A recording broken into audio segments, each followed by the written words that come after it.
Hello future nursing officer. अगर आप नोटसेट AIIMS 11 की तैयारी कर रहे हैं तो ये वीडियो आपके लिए बहुत ही इंपॉर्टेंट रहने वाला है, जिसमें आज अपन डिस्कस करेंगे नोटसेट एम्स से रिलेटेड जो most important medical surgical nursing का टॉपिक है शोक। शोक और शोक के जितने भी टाइप है आज, और इस जो पार्ट फर्स्ट वीडियो है उसमें अपन पार्ट फर्स्ट में शोक के जितने भी ऑल टाइप ऑफ जितने भी शोक होते हैं उन सब शोक के बारे में डिस्कस करेंगे। साथ साथ में शोक्स के हर टाइप का जितने भी शोक अपने बॉडी में हैं, टाइप ऑफ शोक्स के बारे में अलग अलग जितने भी शोक है उनका कोजेज़ के साइन एंड सिम्टम और उनका मैनेजमेंट के बारे में डिस्कस करेंगे। साथ ही इसका जो पार्ट 2 आने वाला है जिसमें भी आपको शोक से रिलेटेड जितने भी पीवाईक्यू है, जो नोट सेट एम्स से रिलेटेड जितने भी पीवाईक्यू है वो अपन सेकंड वीडियो में डिस्कस करेंगे, इसके पार्ट सेकंड में। तो आप बने रहिए इस वीडियो में, जिसमें आपको नोट सेट 11 के लिए जो रैपिड रिवीजन बैच हमने जो चालू करा मेड विजन एकेडमी में, उसका आज क्लास 5 अपन डिस्कस करने वाले हैं। सभी का बहुत बहुत धन्यवाद, आप इस क्लास में आए हो। अगर आप फर्स्ट टाइम हमारे प्लेटफॉर्म पर विजिट कर रहे हो और अभी तक आपने यूट्यूब का चैनल सब्सक्राइब नहीं करा है, तो सभी से मेरी रिक्वेस्ट है कि यूट्यूब का जो चैनल है हमारा वो सब्सक्राइब कर लें, ताकि आपको जितने भी नोट सेट 10 तक आज तक जितने भी नोट सेट हुए, नोट सेट फर्स्ट से लेके नोट सेट फर्स्ट से लेके नोट सेट 10 तक आज तक जितने भी नोट सेट हुए हैं, उन सब नोट सेट से इम्पोर्टेंट जितने भी पीवाईक्यू है शोक से रिलेटेड, वो सारे पीवाईक्यू अपन यहाँ पे कवर करने वाले हैं। जितने भी पीवाईक्यू हैं, कहाँ से नोट सेट फर्स्ट से लेके नोट सेट 10 तक। आज का जो वीडियो है वो है अपने ये ज़्यादा बड़ा वीडियो नहीं हो, इसलिए अपन इस वीडियो को पार्ट फर्स्ट और सेकंड में डिवाइड कर रहे हैं। पहला जो पार्ट है उसमें अपन क्या डिस्कस करेंगे आज, कि जो भी शौक है शौक के बारे में आप नॉर्मल ओवरव्यू करेंगे। जो नॉर्मल जो रैपिड रिवीजन बैच का नाम दे रहा है, तो उसका अपन मेन मकसद यही है कि उसको जितना फास्ट हो सके आपका क्या हो जाए, रिवीजन हो जाए, बिना ज़्यादा आपका टाइम ख़राब करें। तो जो रैपिड रिवीजन का फर्स्ट पार्ट होने वाला है उसमें अपन क्या क्या डिस्कस करेंगे। अपन पहले सबसे पहला तो अपने को क्या पता होना चाहिए शौक होता क्या है, या शौक होने का कारण क्या है, शौक होने के कोजेज़ क्या हैं, या जाके शौक जाके क्या कंडीशन आगे जाके क्रिएट कर सकता है। मोस्ट ऑफ कौन से ऑर्गन अफेक्ट होते हैं शौक से, और व्यक्ति की डेथ क्यों हो जाती है, ये सारा आज अपन डिस्कस करने वाले हैं। साथ साथ में शौक के जितने भी टाइप हैं, जितने भी प्रकार का शौक होते हैं, जितने भी प्रकार के अपने बॉडी में शौक या बीमारी होती है शौक से रिलेटेड, वो अपन आज डिस्कस करने वाले हैं। और उनका क्या करने वाले हैं, मैनेजमेंट, क्या उसका उपचार होगा, कौन अगर कौन से टाइप का कौन सा शौक उसको हुआ है पेशेंट को, तो आप एज ए नर्सिंग ऑफिसर उसको क्या क्या एज ए उपचार अपन उसको या कह सकते हो ट्रीटमेंट क्या क्या दे सकते हो, मैनेजमेंट क्या क्या होगा, वो अपन डिस्कस करने वाले हैं। तो टाइप कौन कौन से डिस्कस करेंगे अपन, hypovolemic shock, cardiogenic shock, disruptive shock और ऑब्स्ट्रक्टिव एनाफाइलेटिक। इन सारे शॉक्स के अपन बारे में क्या क्या पढ़ेंगे। एक तो शॉक होता क्या है, उसका नर्सिंग केयर क्या है, उसकी इमीडिएट मैनेजमेंट कैसे करोगे, मॉनिटरिंग क्या है, कॉम्प्लिकेशन क्या है। अब इस जो क्लास में से अपन जो डिस्कस करेंगे, इसी क्लास में अभी आपको लगभग वन लाइनर या कह सकते हो 50 से 60 एमसीक्यू में यहीं से डिस्कस करवा दूंगा। साथ में जो पार्ट 2 आने वाला है उस पार्ट में जितने भी पीवाईक्यू है, नोट सेट एम्स जो 11th के लिए जो मोस्ट इंपॉर्टेंट पीवाईक्यू है, वो पीवाईक्यू अपन अगली क्लास में डिस्कस करेंगे। 20 से 25 क्वेश्चन, जिससे आपके नोट सेट 11 में आप अच्छा स्कोर कर सकते हो और आप as a nursing officer NORCET AIIMS में सेलेक्टेड हो सकते हो। चलो, सबसे पहला आज अपना टॉपिक है वो क्या है भाई, शौक है। शौक का मतलब एक प्रकार का नॉर्मल अपनी भाषा में बोलने को क्या है भाई, हानि हो गई, बॉडी में किसी प्रकार की क्षति हो गई, बहुत ज़्यादा लॉस हो गया, जिसकी वजह से क्या होता है, जैसे एग्जाम्पल के तौर पे किसका लॉस होता है, शौक का मतलब होता है ब्लड। और अपने बॉडी में क्या पाया जाता है सबसे ज़्यादा मात्रा में, कोई भी फ्लूइड। इन दोनों का क्या हो गई, कमी हो गई, इन दोनों की क्या हो गई, कमी हो गई, लॉस हो गया। ये अपनी भाषा में बोल सकते हैं लॉस या डिक्रीज़, ये चीज़ हो गई। इस कंडीशन में क्या होता है कि हार्ट को क्या नहीं मिल पाता, अपना हार्ट होता है उसको क्या नहीं मिल पाता, प्रॉपर फ्लूइड नहीं मिल पाता है, या ब्लड नहीं मिल पाता है। तो ब्लड अगर नहीं मिलेगा तो ब्लड का फ्लो क्या हो गया, कम। ब्लड का फ्लो क्या हो गया, कम। ब्लड फ्लो कम हुआ, तो ब्लड फ्लो कम की वजह से बॉडी में जो ऑक्सीजन की सप्लाई है, टिश्यू परफ्यूजन जिसको बोलते हैं, ब्लड सप्लाई होती है जो बॉडी को, वो क्या हो जाती है, ब्लड सप्लाई वो क्या हो जाती है, कम हो जाती है। ब्लड सप्लाई कम होने की वजह से क्या हो जाएगा, वहाँ पे ऑक्सीजन की भी कमी होगी, जिसको अपन हाइपोक्सिया बोलेंगे। और ऑक्सीजन की कमी से धीरे-धीरे वहाँ पे क्या हो जानी पड़ती है, सेल डेथ हो जाती है। और पर्टिकुलर कंडीशन की वजह से कभी-कभार क्या हो जाता है, सेल डेथ होने की वजह से वहाँ का जो ऑर्गन होता है वो फेल हो जाता है, वहाँ का सिस्टम फेलियर हो जाता है। और सिस्टम फेल होने से पूरी बॉडी है वो डैमेज, और वो आदमी की क्या हो जाती है भाई, डेथ हो जाएगी। क्लियर? ये अपना सीधा-सा फंडा है। शॉक की वजह से क्या होता है, लॉस होता है फ्लूइड का। और फ्लूइड लॉस की वजह से जो अपन यहाँ पे डिस्कस कर लेते हैं, देखो shock is a life threatening state of acute circulatory failure, मतलब थोड़े टाइम तक, कुछ समय तक सर्कुलेटरी फेलियर का मतलब होता है कि जो अपना ब्लड सर्कुलेशन होता है, जो ब्लड सर्कुलेशन होता है वो क्या हो जाता है भाई, फेल हो जाता है। क्या हो जाता है, इसको अपन बोलते हैं सर्कुलेटरी फेलियर। इसकी वजह से रिजल्टिंग का मतलब, इसकी वजह से क्या होता है, इनएडुकेट टिश्यू परफ्यूजन। यहाँ से एक एमसीक्यू निकाल लो भाई। इनएडुकेट टिश्यू परफ्यूजन का मतलब होता है, ये वाला जो डेरिवेशन अपने निकाला था, ब्लड लॉस हुआ जिसकी वजह से क्या हुआ, ब्लड के फ्लो कम, ऑक्सीजन की सप्लाई कम, ऑक्सीजन कम, जिसकी वजह से पर्टिकुलर टिश्यू क्या हो जाएगा, वहाँ पर टिश्यू परफ्यूजन है वो इनएडुकेट हो जाएगा, प्रॉपर मात्रा में नहीं होगा। इस कंडीशन वहाँ पे क्या हो जाता है, वहाँ की ऑक्सीजन डिलीवरी कम हो जाती है, और जिसकी वजह से टिश्यू हाइपोक्सिया हो जाएगा सेल में। ऑर्गन क्या करने पड़ जाएंगे, डिस्फंक्शन, मतलब ऑर्गन काम करना बंद पड़ जाएंगे। एग्जाम्पल के तौर पे, जैसे एग्जाम्पल ब्रेन। अब ब्रेन के टिश्यू की क्या नहीं मिली, ऑक्सीजन नहीं मिली, जिसकी वजह से वो सेरिब्रल जो टिश्यू होते हैं, वो सेरिब्रल टिश्यू क्या हो जाते हैं, डेथ हो जाती है उनकी, डैमेज हो जाती है, या कह सकते हो डैमेज होने की वजह से ब्रेन का फंक्शन क्या हो गया, डिसफंक्शन हो गया।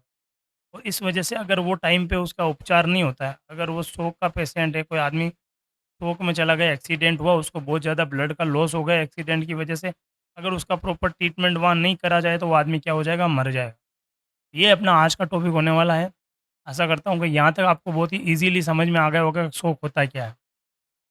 नेक्स्ट आज अपन डिस्कस करेंगे टाइप ऑफ शॉक्स, कितने प्रकार के अपने बॉडी में शॉक होते हैं। अब अभी ये जो पहला स्लाइड था उसमें अपने को एमसीक्यू यहाँ से क्या आता है, इस ए नर्सिंग डायग्नोसिस क्या होगा?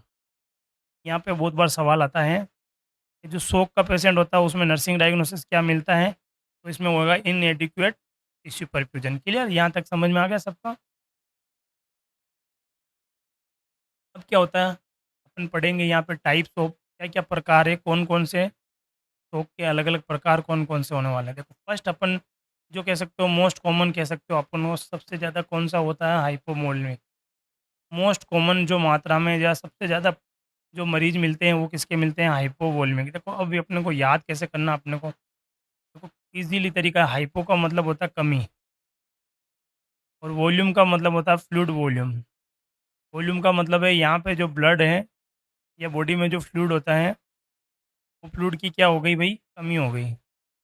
इस कमी की वजह से जो शॉक होता है उसको अपन क्या बोलते हैं, हाइपोवोलेमिक शॉक, जिसमें ब्लड या फ्लूइड लॉस हो जाता है। सब्जेक्ट कैसे-कैसे लॉस हो सकता है, जैसे कोई आदमी बाइक से जा रहा था, जिसे रोड ट्रैफिक एक्सीडेंट बोल सकते हो, ये हो गया। तो आदमी गिरा, चोट लगी, उसको फ्लूइड लॉस ज़्यादा हो गया। या आप कह सकते हो कि पेशेंट को क्या हो गया, डिहाइड्रेशन हो गया, पानी पीना बंद हो गया, उल्टी ज़्यादा हो गई, दस्त ज़्यादा हो गई, या कैसे भी करके बॉडी में फ्लूइड और जो ब्लड होता है उसकी कमी हो जाती है। नॉर्मल जितना होना चाहिए उससे क्या हो जाता है, कम हो जाता है, तो उसको अपन बोलेंगे हाइपोवोलेमिया। और इसकी वजह से जो शॉक आता है उस शॉक को अपन क्या बोलेंगे भाई, हाइपोवोलेमिक शॉक। क्लियर? यहाँ तक आपको, ये आगे जाके अपन और अच्छे से डिस्कस कर लेंगे। अभी अपने यहाँ शॉर्ट इसलिए दिया ताकि आपको एक सम याद हो जाए। हाइपोवोलेमिक इसकी वजह से होता है ब्लड और फ्लूइड लॉस। अब देखो नेक्स्ट आता है कार्डियोजेनिक शॉक। देखो कार्डियोजेनिक शॉक, कार्डियो से अपन को वर्ड निकालना है, कार्डियो का मतलब होता है हार्ट। और हार्ट में कोई ना कोई क्या आ गई, कमी आ गई, कोई डिसफंक्शन हो गया, जिसकी वजह से क्या होता है, फ्लूइड लॉस हो जाता है, जिसकी वजह से बॉडी में फ्लूइड मात्रा में पूरी तरह से पहुंचता नहीं है। इसको अपन एग्जाम्पल के तौर पर बोल सकते हैं हार्ट फेलियर, पंप फेलियर। मतलब हार्ट क्या नहीं कर पाता, जो लेफ्ट वेंट्रिकल बॉडी में फ्लूइड को पंप करता है, लेफ्ट वेंट्रिकल क्या होता है बॉडी में, फ्लूइड को लेफ्ट वेंट्रिकल पंप करता है। अगर अगर कोई लेफ्ट वेंट्रिकल में दिक्कत आ गई, हाइपरट्रोफी हो गई या एरिथमिया हो गया, कुछ भी एमआई हो गया, इस कंडीशन से वो क्या हो जाएगा, पंप फेलियर हो गया। क्या हो गया, उसको पंपिंग क्या नहीं हो रही है, वो पावर कैपेसिटी कम हो जाती है, जिसको अपन क्या पढ़ा था अगले, आपको पता था पहले हमने जो क्लास ले ली हार्ट फेलियर की, वो हो सकता है। अब होता है नेक्स्ट नंबर जो मोस्ट कॉमन शॉक से क्वेश्चन पूछते हैं, वो है सेप्टिक शॉक। देखो सेप्टिक शॉक क्या होता है?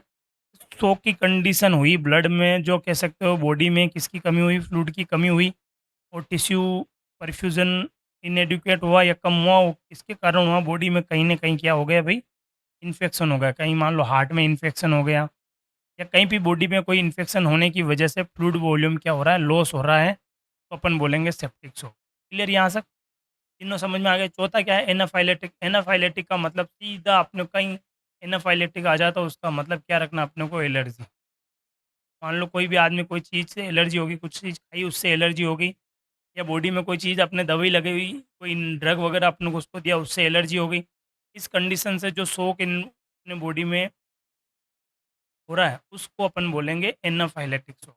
नेक्स्ट आता है न्यूरोजेनिक शॉक। देखो न्यूरोजेनिक का मतलब क्या होता है? अपना बॉडी जो जो नर्वस सिस्टम होता है, जो नर्वस सिस्टम होता है, नर्वस सिस्टम में क्या होगा, कुछ ना कुछ फेलियर हो गया। अब अपने बॉडी को नर्वस सिस्टम में क्या है, देखो सिंपट, तो अपन देखो बॉडी का नर्वस सिस्टम को अपन कितने भागों में बांट जाते हैं? Central nervous system, autonomy nervous system, peripheral nervous system, ठीक है? या autonomy nervous system, central nervous system. अब ऑटोनोमी नर्वस सिस्टम और सेंट्रल नर्वस सिस्टम ये अलग अलग भागों में होता है। अब अपने पास एक आता है सिंपैथेटिक नर्वस सिस्टम, एक होता है पैरासिम्पैथेटिक नर्वस सिस्टम। तो जो सिंपैथेटिक नर्वस सिस्टम होता है, वो क्या करता है? सिंपैथी का मतलब होता है जब कमी या कोई भी शरीर में कोई चीज़, देखो सिंपैथेटिक नर्वस सिस्टम और पैरासिम्पैथेटिक अपन रेस्पिरेटरी सिस्टम में और इजीली अपन बहुत शानदार करेंगे, पर अपने को नॉर्मल सी भाषा में अगर समझना है, तो देखो सिंपैथेटिक नर्वस सिस्टम का मतलब क्या होता है कि आज एक एग्जांपल के तौर पे किसी की डेथ हो जाती है, तो अपन वहाँ जाके क्या देते हैं? सिंपैथी देते हैं। डेथ हुई मतलब उसके घर में क्या हो गई, एक चीज़ की कमी हो गई या लॉस हो गया, तो उस चीज़ को पूरा करने के लिए जो सिस्टम एक्टिवेट होता है, उसको बोलते हैं सिंपैथेटिक नर्वस सिस्टम। अब क्या हुआ, बॉडी में फ्लूइड लॉस हुआ, उस फ्लूइड लॉस को पूरा करने के लिए कौन सा सिस्टम ज़रूरी था? Sympathetic nervous system. अब सिंपैथेटिक नर्वस सिस्टम में जो नर्व होती है, वो क्या होगी, उनकी टोन हो जाती है, या जो सिंपैथेटिक टोन होता है वही कम हो गया। मतलब कह सकते हो कि जो फंक्शन होता है सिंपैथेटिक नर्वस सिस्टम का, वही डिक्रीज हो गया, कम हो गया, कमी हो गई, कोई डिसफंक्शन हो गया, जिसकी वजह से जब बॉडी में फ्लूइड वॉल्यूम कम हुआ, तो नर्वस सिस्टम एक्टिवेट तो हुआ, पर नर्वस सिस्टम का जो काम था वो पूरा काम हो नहीं पाया। उस कंडीशन को अपन जो शॉक बोलेंगे, वो हो गया न्यूरोजेनिक शॉक। अब आता है ऑब्स्ट्रक्टिव, या कोई भी चीज़ की क्या आ गई, ऑब्स्ट्रक्टिव को अपन याद रखना, रुकावट आ गई, कोई भी मैकेनिकल ऑब्स्ट्रक्शन आ गया हमारे, जैसे पल्मोनरी एम्बोलिज्म हो गया। अब बॉडी में कहीं कोई जो वेसल्स होती है, वहाँ पे क्या आ गया, पर्टिकुलर एरिया में ऑब्स्ट्रक्शन आ गया। ऑब्स्ट्रक्शन की वजह से ब्लड का जो फ्लूइड वॉल्यूम है वो आगे बढ़ता नहीं है, और बॉडी को सप्लाई नहीं होती है, जिसकी वजह से शॉक हो जाता है। क्लियर?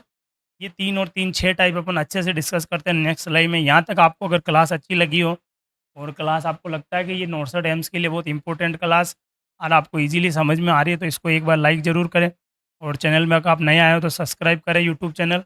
ऊपर आपको हमारी आईडी दिख रही है इंस्टाग्राम की, तो इस आईडी पे जाके आप हमें फॉलो कर सकते हैं, डायरेक्ट हमसे पर्सनली जुड़ सकते हैं। आपका कोई भी डाउट है वो अपन क्लियर कर देंगे। और जो आज चैनल को 10 से 15 लोगों के साथ ग्रुप में भेजता है, 10 से 15 ग्रुप में ये शेयर लिंक करता है, तो उसको अपन ये पीडीएफ और एमसीक्यू 50 प्लस मिलके free of PDF free of cost आज देने वाले हैं। ये हमारा एक गिव अवे है।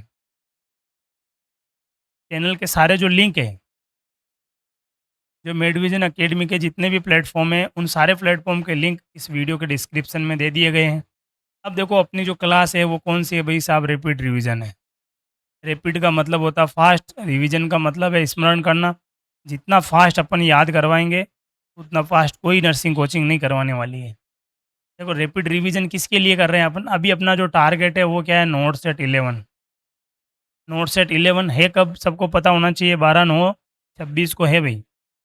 ये सबको याद होना चाहिए। ये तारीख जब तक अपने दिमाग में नहीं होगी, अपन नोट सेट क्लियर कर ही नहीं पाएंगे। तो अपने पास अभी बहुत कम टाइम बचा है, उस कम टाइम को याद करने के लिए अपन को पूरी किताबें नहीं रटनी है, नहीं पूरा सिलेबस अपन कर सकते हैं। अपन क्या कर सकते हैं, एक तो एक ही चीज़ कर सकते हैं, एक तो पीवाईक्यू निकालना ज़्यादा से ज़्यादा। और एक चीज़ अपन को करना है कि हर जैसे एक सब्जेक्ट ले लिया अपने, मेडिकल सर्जिकल नर्सिंग, तो इसमें से मैक्सिमम आप 50 से 60 सब्जेक्ट ले लो जिनका बार बार पीवाईक्यू आया हुआ है। वो 50 से 60 सब्जेक्ट जो टॉपिक होते हैं वो आप क्लियर करो, उसके एमसीक्यू निकालो ज़्यादा से ज़्यादा। यही फंडा है एम्स में नोट सेट में सिलेक्शन होने का, जिससे आपको एम्स नोट सेट में सेलेक्टेड होने के लिए कोई नहीं रोक सकता। क्लियर? अब आता है नेक्स्ट नंबर पे हाइपोवोल्मिक शॉक। अपन ने स्टार्टिंग में डिस्कस कर लिया था, हाइपोवोल्मिक शॉक का मतलब होता है फ्लूइड लॉस हुआ, किसकी वजह से हुआ पहला अपन पढ़ेंगे, कारण क्या क्या हो सकता है। फ्लूइड लॉस किसकी वजह से हुआ भाई? या तो हेमरेज हो गया, जिसको अपन अपनी भाषा में बोलते हैं ब्लीडिंग। ठीक है? कहीं पे भी बॉडी में क्या हो गई, ब्लीडिंग हो गई बहुत ज़्यादा ऑपरेशन के टाइम, एक्सीडेंट की वजह से, या कोई भी ऐसी कंडीशन जिसकी वजह से है, जैसे थ्रोम्बोलाइटिस या कुछ एस्प्रिन वगैरह ज़्यादा खा ली उसने, कुछ भी ऐसी कंडीशन बॉडी के किसी भी पार्ट से क्या हो गई, ब्लडिंग ज़्यादा हो गई, तो उसको फ्लूइड लॉस हो गया। कोई भी ट्रॉमा हो गया, मतलब कोई इंजरी हो गई, या पेशेंट को क्या हो गया, जल गया, बर्न हो गया, उस कंडीशन में भी फ्लूइड लॉस होता है। या सीवियर वोमिटिंग हो रही है, बहुत ज़्यादा उसको क्या हो रही है, वोमिटिंग हो रही है, उस कंडीशन में भी उसको क्या होता है भाई, वोमिटिंग वाली कंडीशन में भी क्या होता है उसको, फ्लूइड लॉस होता है। नेक्स्ट फ्लूइड लॉस किससे होता है? डायरिया से। मतलब किसी को बहुत ज़्यादा लंबे समय तक डायरिया हो रहा है, तो उसको क्या हो सकता है, फ्लूइड की कमी हो सकती है, जिस वजह से उसको कौन सा शॉक होगा, हाइपोवोल्मिक शॉक। अब होता है डिहाइड्रेशन, मतलब आदमी क्या होता है, बॉडी में जितना फ्लूइड होना चाहिए वो तो फ्लूइड नहीं हो पाता, डिहाइड्रेशन हो जाता है, या कह सकते हो पसीना बहुत ज़्यादा आता था, और आदमी पानी बिल्कुल कम पीता है, तो अपनी बॉडी में क्या हो जाता है, डिहाइड्रेशन आ जाता है। या कह सकते हो डायरिया की वजह से, वोमिटिंग की वजह से भी बॉडी में क्या हो गया, डिहाइड्रेशन हो। अब होता है थर्ड स्पेस फ्लूइड, होता है जो इंटरस्टिशियल फ्लूइड होता है, वो फ्लूइड भी क्या हो गया, कम हो गया। होता क्या है, जैसे सेल्स के बीच में जो जगह होती है वहाँ पे भी फ्लूइड रहता है, या कह सकते हो जो ब्लड वेसल्स में वो फ्लूइड होता है, थर्ड स्पेस फ्लूइड जिसको अपन बोलेंगे। तो यहाँ से अगर फ्लूइड की कमी होती है सेल में और यहाँ तो फ्लूइड जो इंटरस्टिशियल फ्लूइड होता है वो अंदर चला जाता है, तो अपने बॉडी में फ्लूइड की मात्रा को मेंटेन कर लेता है। अगर वहाँ पे भी कमी हो गई तो क्या होगा, मेंटेन हो नहीं पाएगा। ये तो अपने क्या हो गया भाई, कारण हो गए। अब उसमें क्या-क्या ये हाइपोवोल्मिक शॉक जो एचपीएस बोलेंगे अपन, उसमें क्या-क्या साइन एंड सिम्पटम देखने को मिलेंगे। सबसे पहला क्या होता है, जब भी फ्लूइड की वॉल्यूम की कमी होती है तो उसकी हार्ट रेट बढ़ जाती है, जिसको अपन बोलते हैं टेकीकार्डिया। क्यों बढ़ जाती है कि हार्ट क्या करता है, बहुत ज़्यादा मात्रा में पंप करने लग जाता है, ताकि जो फ्लूइड की कमी होती है उसकी कमी को क्या कर दिया जाए, पूरा कर दिया जाए। इसलिए हार्ट क्या करता है, टेकीकार्डिया करता है। क्लियर? अब उसको क्या हो रहा है, हाइपोटेंशन हो रहा है।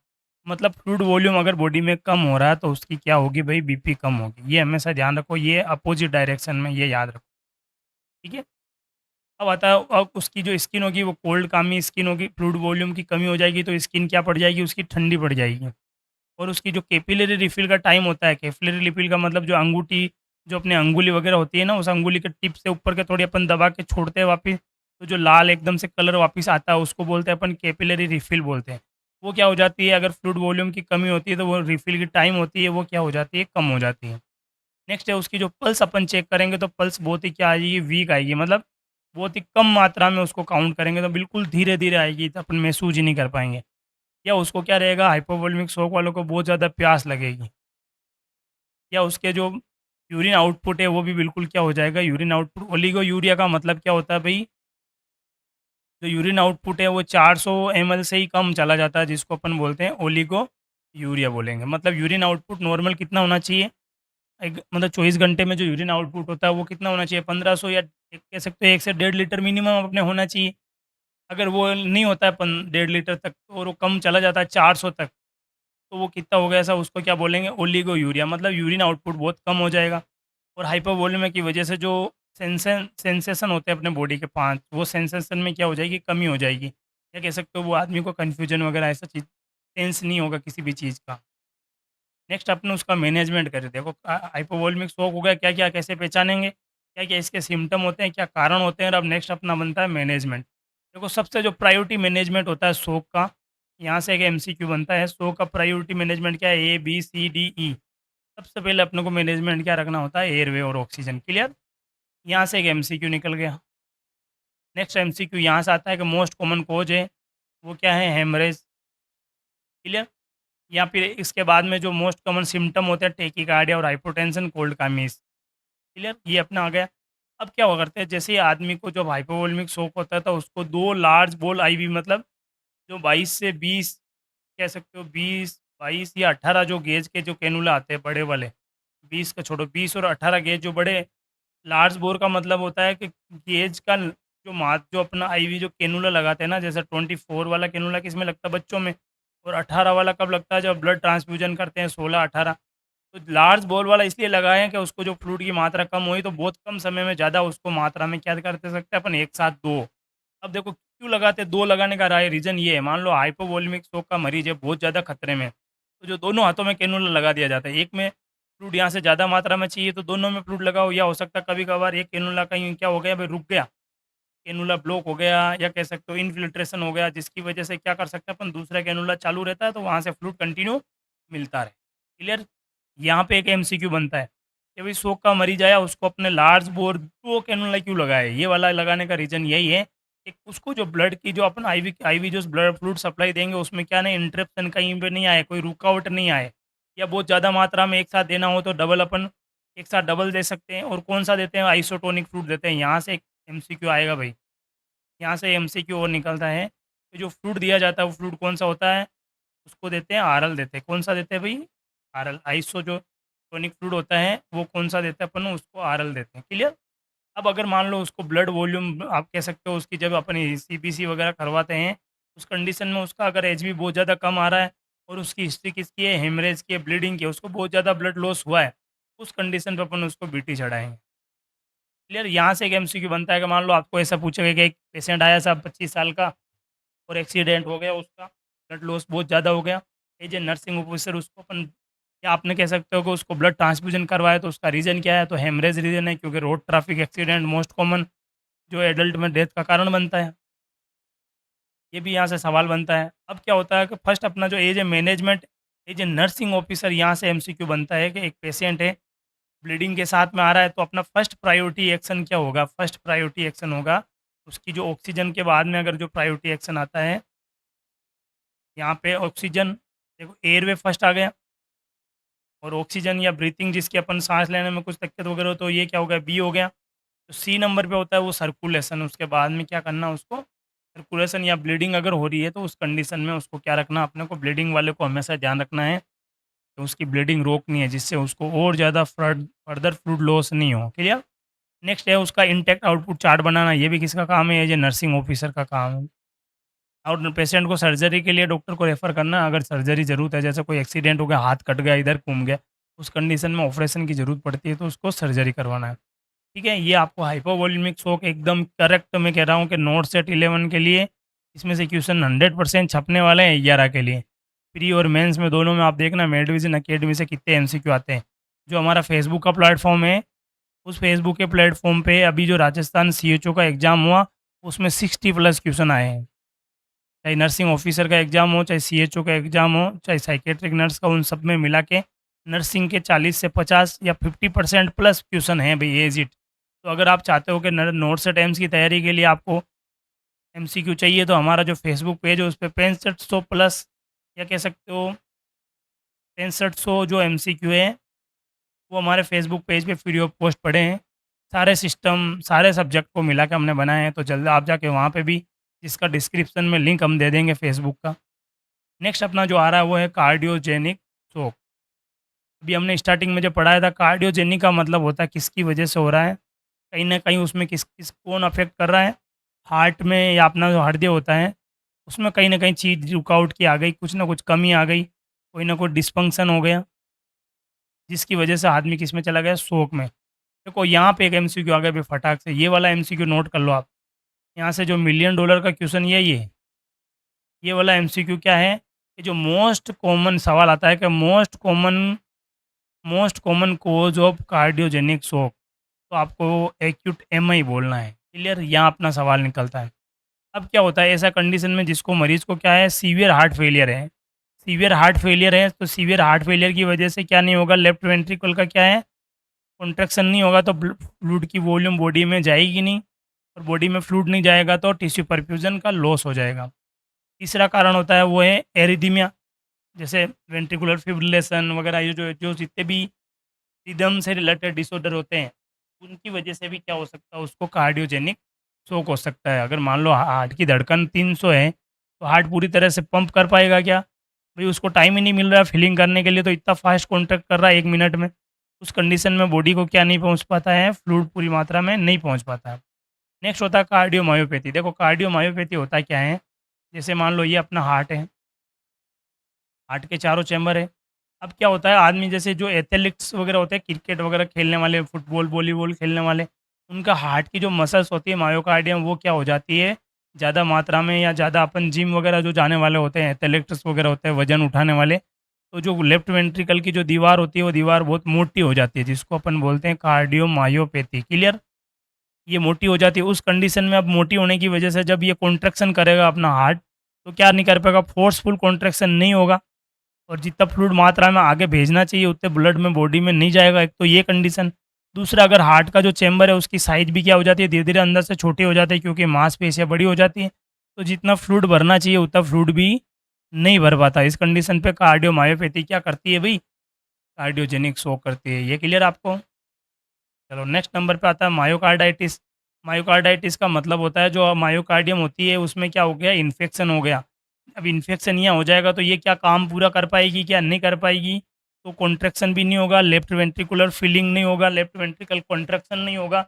इसकी वजह से जो एओर्टा में ब्लड जाना चाहिए, एओर्टा से बॉडी में ब्लड जाना चाहिए, वो ब्लड पूरी मात्रा में नहीं पहुँचता है, जिसकी वजह से आदमी को क्या हो जाता है, शोक हो जाता है, या ब्लड की सप्लाई कम हो जाती है। पेपिलरी मसल्स होती है वो क्या हो जाती है, रप्चर हो जाती है।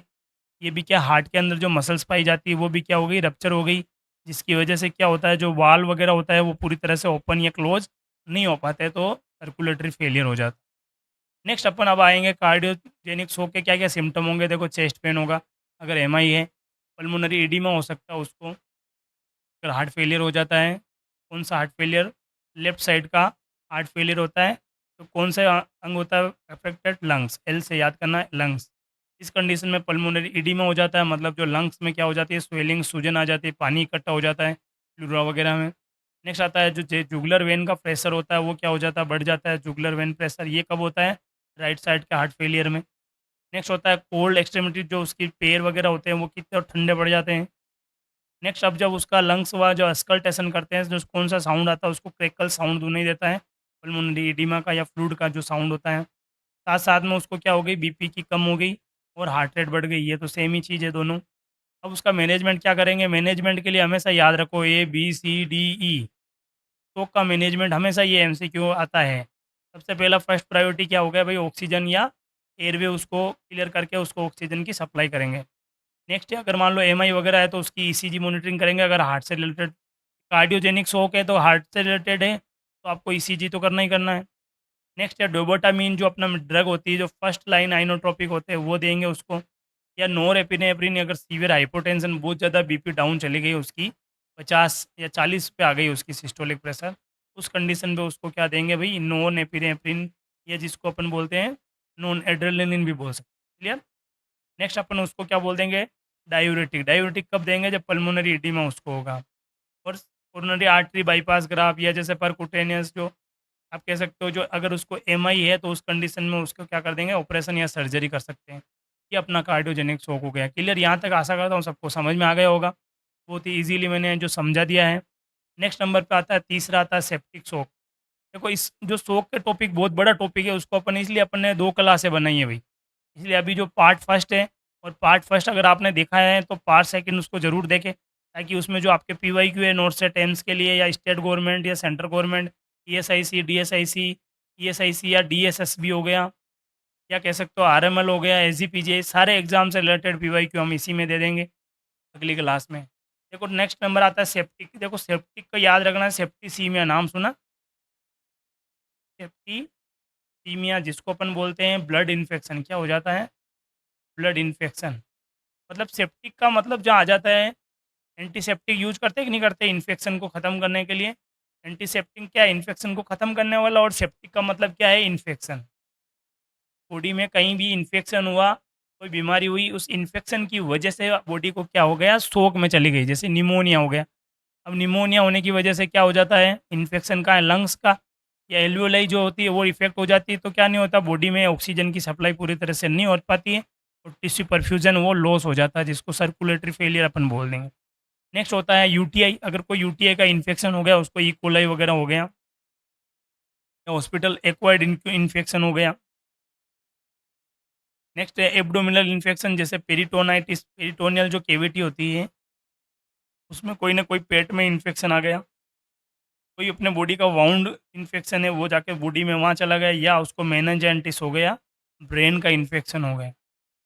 इन इन्फेक्शन की वजह से अगर बॉडी में सर्कुलेटरी फेलियर आ जाता है, या आप कह सकते हो ऑक्सीजन की कैपेसिटी बिल्कुल डाउन हो जाती है और जो टिश्यू परफ्यूजन है वो लॉस हो जाता है, तो अपन बोलेंगे सेप्टिक शॉक। देखो इसमें 2 प्रकार का टाइप आ गया भैया, आपको याद रखना, यहाँ से एमसीक्यू बनता है। तो वार्म शॉक क्या होता है, कोल्ड शॉक क्या होता है, यहाँ से आपको एमसीक्यू बनेगा। वार्म का मतलब याद रखना, बॉडी क्या रहेगी, गर्म रहेगी। अब बॉडी गर्म कब होती है, एक तो बुखार आने पर रहती है, उसकी स्किन लाल-लाल, फ्लश्ड का मतलब लाल स्किन हो जाएगी पूरी एकदम रेड, और वार्म मतलब गरम-गरम, उसकी पल्स होती है बाउंडिंग हो जाएगी, और टेकीकार्डिया का मतलब हार्ट रेट बहुत ज़्यादा बढ़ जाएगी। ये तो हो गया उसका वार्म। वार्म का मतलब गरम, कोल्ड का मतलब बॉडी क्या हो गई, स्किन क्या हो गई, ठंडी हो गई, और ठंडी स्किन हो गई तो उसकी मतलब बीपी भी कम हो गई, और बीपी कम है इसका मतलब बॉडी में फ्लूइड कम है, जिसकी वजह से अगर फ्लूइड कम हुआ तो जो आउटपुट होने वाला है यूरिन आउटपुट वो भी कम हो जाएगा, और फ्लूइड वॉल्यूम कम हुआ तो ब्रेन को ब्लड की सप्लाई, ऑक्सीजन की सप्लाई कम हुई, जिसकी वजह से आदमी को कन्फ्यूजन हो जाएगा। और एक होता है modes, MODS, modes, most important, यहाँ से भी एक एमसीक्यू बन सकता है आपका। मोड का मतलब होता है मल्टीपल ऑर्गन डिस्फंक्शन सिंड्रोम, मतलब अगर किसी भी कारणवश या शोक की वजह से दो या दो से ज़्यादा, एक नहीं, दो या दो से ज़्यादा अगर कोई ऑर्गन जैसे ब्रेन, किडनी, एक साथ कोई दो ऑर्गन क्या हो गया, फेल हो गए, जिसको अपन बोलेंगे multiple organ dysfunction syndrome. Clear? यहाँ तक समझ में आ गया? यहाँ एक एमसीक्यू हो गया, ये एमसीक्यू हो गया, यहाँ एमसीक्यू हो गया, और यहाँ से एमसीक्यू यहाँ हो गया, पेरिटोनियल कैविटी का यहाँ पे हो सकता है, और अर्ली फीचर कौन सा होता है, लेट फीचर कौन सा होता है, यहाँ एमसीक्यू हो सकता है। क्लियर? अब मैनेजमेंट, मैनेजमेंट क्या है, septic bundle within 1 hour क्या करना चाहिए उसको, एक 1 घंटे के अंदर अंदर जो उसका मैनेजमेंट है, जैसे प्रॉपर एंटीबायोटिक्स वगैरह उसको स्टार्ट करनी है, उसका सीरम लैक्टेट लेवल ये है वो चेक करना है। ऑब्टेन ब्लड कल्चर, उसका ब्लड कल्चर किस लिए करता है, ब्लड कल्चर का मतलब होता है बॉडी में कभी भी कोई इन्फेक्शन होता है, उस इन्फेक्शन को बॉडी से निकाल के एक लैब में उसको ग्रोथ किया जाता है, जिसको अपन कल्चर बोलते हैं। क्लियर? बिफोर एंटीबायोटिक करने से पहले उसको क्या देना चाहिए, हमेशा ध्यान रखना, कल्चर कब करवाया जाएगा, उसका एंटीबायोटिक स्टार्ट करने से पहले पहले उसका ब्लड निकाल लेते हैं, उसके बाद एंटीबॉडी स्टार्ट। नेक्स्ट आता है स्टार्ट ब्रोज स्पेक्ट्रम एंटीबायोटिक, उसके बाद में गिव 30 ml पर केजी टेस्टोलर, जो भी आरएल वगैरह उसको दे रहे हैं वो कितना है, 30 ml पर केजी के हिसाब से उसको देना है। वेसो प्रेशर देना उसको, अगर जो मीन आर्टरी प्रेशर होता है वो 65 से कम हो जाता है, 65 से कम हो जाता है, नॉर्मल कितना होना चाहिए, 90 प्लस होना चाहिए, 93 होता है नॉर्मल, अगर 120-80 अपना ब्लड। ये जो मीन आर्टरी प्रेशर है वो अपने को लास्ट में एक हम विथ फार्मूला आपको विथ एग्जांपल है, अब इसी टॉपिक में समझा दूंगा अच्छे से ताकि आप कभी नहीं भूलोगे। नेक्स्ट है फर्स्ट लाइन, वेसो प्रेशर देंगे जिसको अपन नोर एपिनेफ्रिन या नॉन एड्रेनलिन बोलेंगे, जो क्या करेगा, वेसो कंस्ट्रक्शन करेगा, जिसकी वजह से फ्लूइड लॉस है वो और ज़्यादा रिकवर जल्दी हो जाएगा, या आप कह सकते हो फ्लूइड की जहाँ जहाँ टिश्यू परफ्यूजन हुआ है वो उसको पूर्ति कर देगा। नेक्स्ट नंबर पे आता है एनाफाइलेटिक शॉक। चौथा जो शॉक आता है वो कौन सा शॉक, एनाफाइलेटिक। तो एनाफाइलेटिक कहीं पे भी नाम आ जाता है उसका मतलब क्या होता है, एलर्जी। बॉडी में क्या हुई, कोई ना कोई एलर्जी हुई, या कह सकते हो रिएक्शन हुई, या एलर्जिक रिएक्शन हुई, एलर्जिक रिएक्शन हुई। उस एलर्जिक रिएक्शन की वजह से क्या हो गया, जो ऑक्सीजन का टिश्यू परफ्यूजन है वो कम हो गया, या आप कह सकते हो शॉक हो गया, तो उसको अपन बोलेंगे एनाफाइलेटिक शॉक। कौन सा शॉक, कारण क्या हो सकता है, या तो कोई उसको ड्रग दी, जैसे कोई आदमी था, कोई मान लो कोई वैसा अस्पताल में कोई पेशेंट भर्ती था, कोई दूसरी इन्फेक्शन की वजह से उसको जो पेनिसिलिन इंजेक्शन दिया, तो तुरंत क्या हो गई, बहुत ज़्यादा सीवियर रिएक्शन हो गई, उस कंडीशन में आदमी किस में जा सकता है, शॉक में। या कुछ ऐसे फूड होते हैं जैसे सेलफिश का मतलब होता है, ये वाला सेलफिश वो सेलफिश नहीं है, सेलफिश का मतलब समुद्र में पाई जाने वाली एक प्रकार की मछली का नाम है ये। सेलफिश लोगों की बहुत बड़ी बड़ी मछलियाँ होती है, पर ये एक समुंदर की मछली है। नेक्स्ट है पीनट। पीनट का मतलब जो होता है ना अपना मूँगफली का दाना वगैरह जिसको, उसका जो कवर होता है वो क्या करता है, बहुत खतरनाक एलर्जी करता है, कभी-कभार फेफड़ों में चला जाता है, या उसमें कभी-कभार क्या होता है, कुछ केमिकल की वजह से पीनट क्या कर देता है, एलर्जी कर देता है। या आप कह सकते हो कि कोई इंसेक्ट स्टिक, जैसे एग्ज़ाम्पल के लिए पे बी, जो मधुमक्खी होती है ना, मधुमक्खी, उसका हमला हो जाता है एकदम से, स्टिंग का मतलब डंक, बहुत सारी मधुमक्खियाँ आके उसको डंक मार देती है, तो सीवियर एलर्जिक रिएक्शन हो जाती है, तो भी आदमी शॉक में चला जाता है। या कोई लेटेक्स से एलर्जी है, जैसे किसी ने कोई ग्लव्स पहने, और वो लेटेक्स एलर्जी, उसको किसी रबड़ से एलर्जी है, तो लेटेक्स की वजह से क्या हो गया, उसको एलर्जी हो गई। ये तो हो गए कारण। अब पूछे एनाबायोटिक रिएक्शन मोस्ट कॉमन किससे होती है, तो आपको याद रखना पेनिसिलिन जो ड्रग होता है उससे होती है। यहाँ से एमसीक्यू बनता है। नेक्स्ट है कि उसके साइन एंड सिम्पटम क्या रहेंगे। देखो, एयरवे एडिमा, जो उसके एयरवे होती है, जो नलियाँ होती है फेफड़ों की, वो एयरवे में क्या हो जाता है, सूजन आ जाती है, फ्लूइड इकट्ठा हो जाता है, जिसको अपन बोलते हैं एडिमा। उसको व्हीजिंग साउंड होगा, जैसे सीटी वाले अस्थमा में आता है ना, अस्थमा में जो साउंड होता है वो कैसा होता है, व्हीजिंग साउंड होगा, विस्टल साउंड। स्टाइडर का मतलब वो जोर जोर से खराटे लेगा, स्टाइडर साउंड। अर्टिकारिया का मतलब होता है एक प्रकार की एलर्जी होती है, पूरे शरीर में लाल लाल पर के चकते हो जाते हैं, डोट डोट ऐसे रहे, अपनी भाषा में क्या बोलते हैं उसको, अर्टिकारिया या एलर्जिक रिएक्शन हो जाती है। ठीक है। एनजीओ इडियोमा का मतलब क्या होता है, एनजीओ इडिमा का मतलब होता है, एनजीओ का मतलब क्या होता है, ब्लड वेसल्स। एनजीओ वर्ड कहीं पे आया है उसको अपन बोलेंगे ब्लड वेसल्स। और इसमें क्या हो गया, एडिमा हो गया या सूजन आ गई, एडिमा, और क्या हो गया, उसमें सूजन आ गई, फ्लूइड बढ़ गया ज़्यादा मात्रा में, तो वो चीज़ें हो गई। या सीवियर हाइपोटेंशन हो सकता है उसको, बहुत ज़्यादा उसकी क्या हो गई, बीपी कम हो गई, क्योंकि शौक में बीपी कम हो रही है। अब देखो मैनेजमेंट क्या करो, एज ए नर्सिंग ऑफिसर अपन को हमेशा याद रखना कि एलर्जिक रिएक्शन में जो ड्रग ऑफ चॉइस होती है, एलर्जिक रिएक्शन में जो जो ड्रग ऑफ चॉइस होती है, ड्रग ऑफ चॉइस क्या है, डीओसी। हमेशा ध्यान रखना है, एपिनेफ्रिन या एड्रेनलिन। ठीक है। एडल्ट डोज क्या है, 0.3 से 0.5 mg, उसको आईएम लगाते हैं। कहाँ लगाते हैं, मिड एंट्रियोलेटरल थाई में लगाएंगे। अगर मान लो कहाँ लगेगा, बच्चों में तो थाई में लग जाएगा, एडल्ट डोट आईएम लगा देंगे। और रिपीट हो रहे 5 से 10 मिनट तक, जब तक उसको ज़रूरत पड़ती है, या कह सकते हो आदमी नॉर्मल नहीं होता तब तक उसको 5 से 15 मिनट में उसको रिपीट करता रहना है। एडिशनल ट्रीटमेंट उसको देना, अगर ज़रूरत पड़े तो ऑक्सीजन उसको देना है। हाई फ्लूइड दे सकते हो, एंटी हिस्टामिन जैसे सेट्रिजिन वगैरह, लिवोसिट्रिजिन दे सकते हो।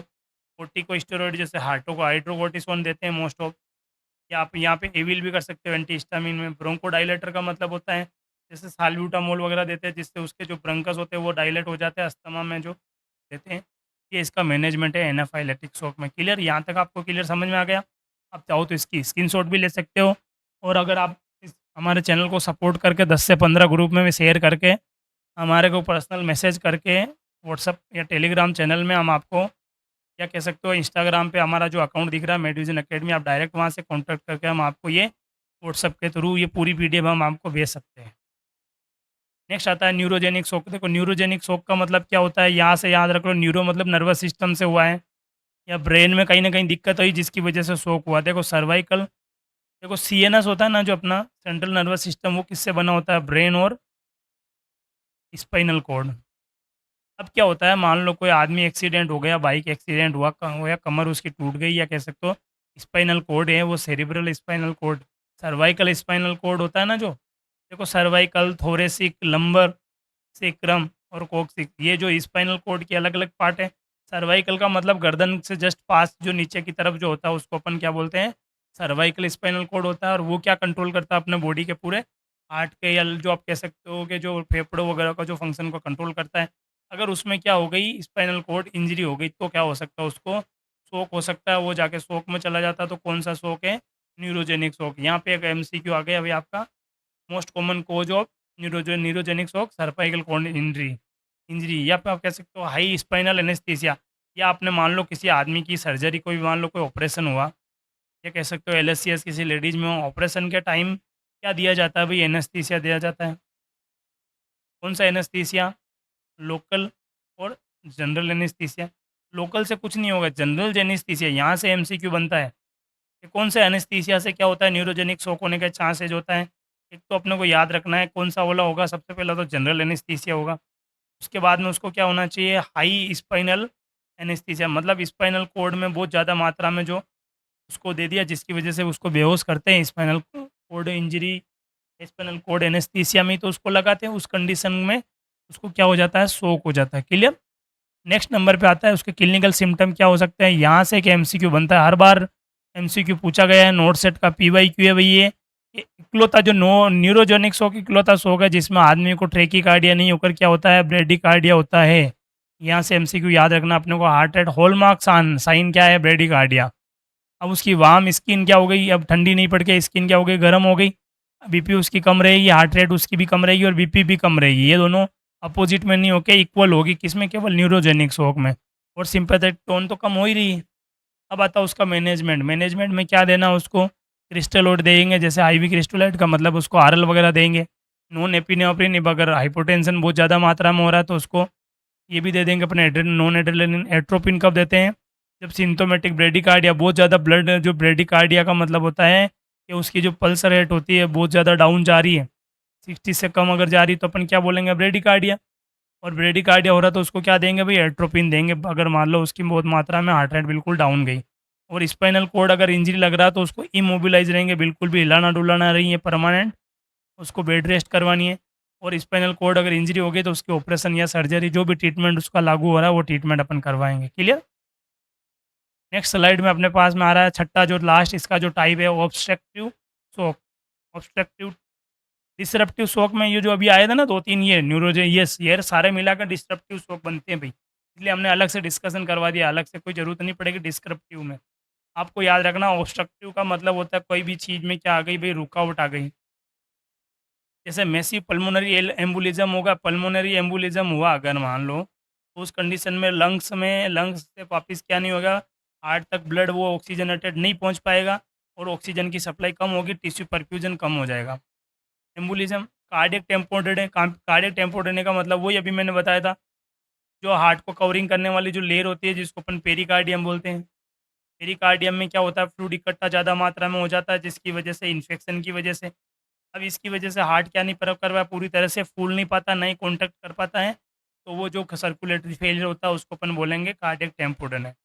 नेक्स्ट होता है टेम्पन टेंशन न्यूमोथोरैक्स, मतलब जो फेफड़ों में क्या बढ़ जाती है, उसको बहुत ज़्यादा हवा बढ़ जाती है प्लूरल कैविटी में, और वो क्या नहीं कर पाता, जैसे या कॉन्ट्रैक्ट नहीं होता वैसे ही फेफड़े पूरी तरह से फूल नहीं पाते, सिकुड़ नहीं पाते। या सीवियर पल्मोनरी हाइपरटेंशन, जो पल्मोनरी वेन होती है उसमें क्या हो जाता है? हाइपरटेंशन हो जाता है। क्लियर? अब इसका साइन एंड सिम्टम क्या है? हाइपोटेंशन हो गया, नेक डिस्टेंटेड होगी, नेक क्या हो जाएगी उसको एकदम, जो नेक वेन होती है वो फूल जाएगी। टेकिकार्डिया उसको होगा। ब्रेडिकार्डिया ओनली किस में था? न्यूरोजेनिक में होता है। डिस्निया मतलब सांस लेने में दिक्कत हो रही है क्योंकि पल्मोनरी फंक्शन है वो डिसफंक्शन हो रहा है। चेस्ट पेन हो सकता है। मैनेजमेंट क्या करेंगे? सबसे पहले जो कोजेज होते हैं उसको तुरंत सही करना। अगर मान लो पल्मोनरी एम्बोलिज्म हुआ है तो उसको थ्रोम्बोलाइसिस या एम्बुलेक्टमी, या थ्रोम्बोलेक्टमी मतलब थ्रोम्बस या एम्बुलस जो भी है उसको क्योर करेंगे दवाई देके, या निकलवाएंगे सर्जरी के थ्रू। कार्डियक टेम्पोडेना होता है तो जो पेरिकार्डाइटिस हुआ, जो फ्लूइड इकट्ठा हो उसको पेरिकार्डियोसिंथेसिस, सिंथेसिस का मतलब होता है फ्लूइड को बाहर निकालना है, ज़्यादा मात्रा में फ्लूइड होता है तो बाहर निकाल लेंगे। टेंशन न्यूमोथोरैक्स हो रहा है तो नीडल कंप्रेशन, मतलब एकदम से कुछ नीडल डाल डाल के जो प्लूरल कैविटी में हवा भरी उसको बाहर निकाल देंगे। क्लियर? यहाँ तक आपको टाइप जितने भी 6 टाइप थे मैंने पूरी तरह से अच्छे से डिस्कशन करवा दिया है। अगली क्लास में इन सारे जो जितने भी टाइप है उनसे रिलेटेड हम लेके एक क्वेश्चन की जो सीरीज लेके आएँगे। इसका जो पार्ट 2 है वो है, अपन रैपिड रिवीजन कर लेते हैं एक बार वापस से, जो मोस्ट कॉमन यहाँ से आपको सवाल एमसीक्यू निकलने वाले हैं। आप चाहो तो इसका स्क्रीनशॉट भी ले लो, और आप चाहो तो नोट्स में लिख लो। Most common type of shock कौन-सा है? तो यहाँ से अपना एमसीक्यू बन गया hypovolemic shock. Most common cause of cardiogenic shock, cardiogenic shock का कारण क्या है? Acute MI. Most common cause of hypovolemic shock बताया था स्टेटिंग में मैंने, हिमरेज या ब्लीडिंग बहुत ज़्यादा मात्रा में हो गई। अर्लीस्ट साइन ऑफ शॉक क्या है? अगर कोई पेशेंट शॉक में जाता है तो उसका फर्स्ट साइन एंड सिम्पटम क्या है? उसका टेकिकार्डिया, हार्ट रेट बढ़ जाएगी, 100 से ज़्यादा हो जाएगी उसकी।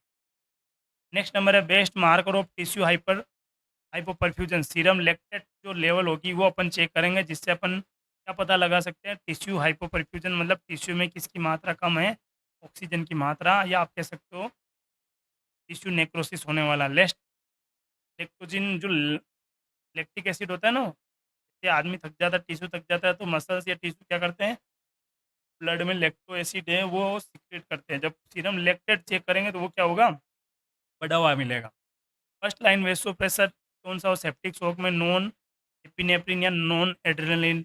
अगर एनाफाइलेटिक में ड्रग हो चॉइस पूछे तो एड्रेनलिन या एपिनेफ्रिन।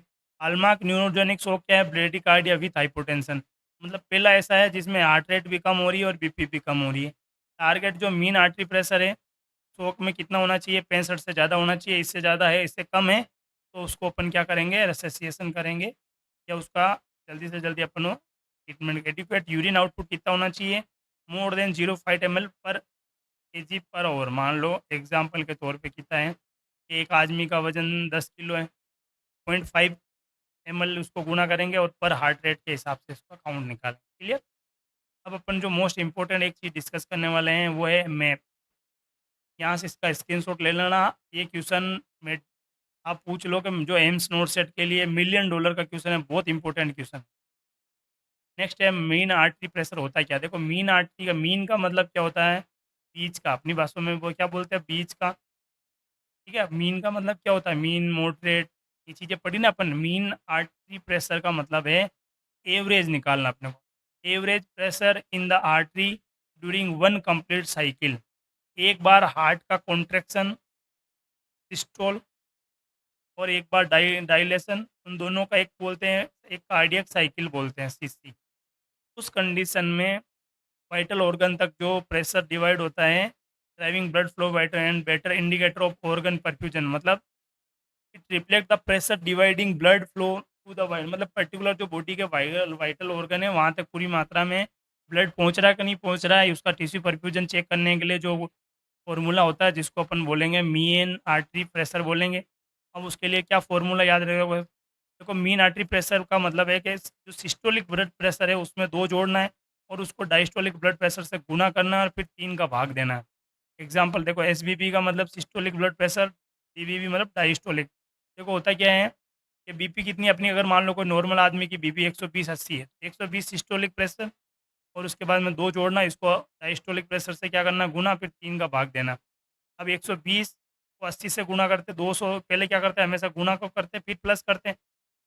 तो क्या करना, 80 को 2 से गुना करा तो 8 दूने 16, 160, 120, इन दोनों को जोड़ेंगे, इन दोनों को जोड़ेंगे फिर 3 का भाग देंगे तो अपना कितना आएगा, 93 आएगा।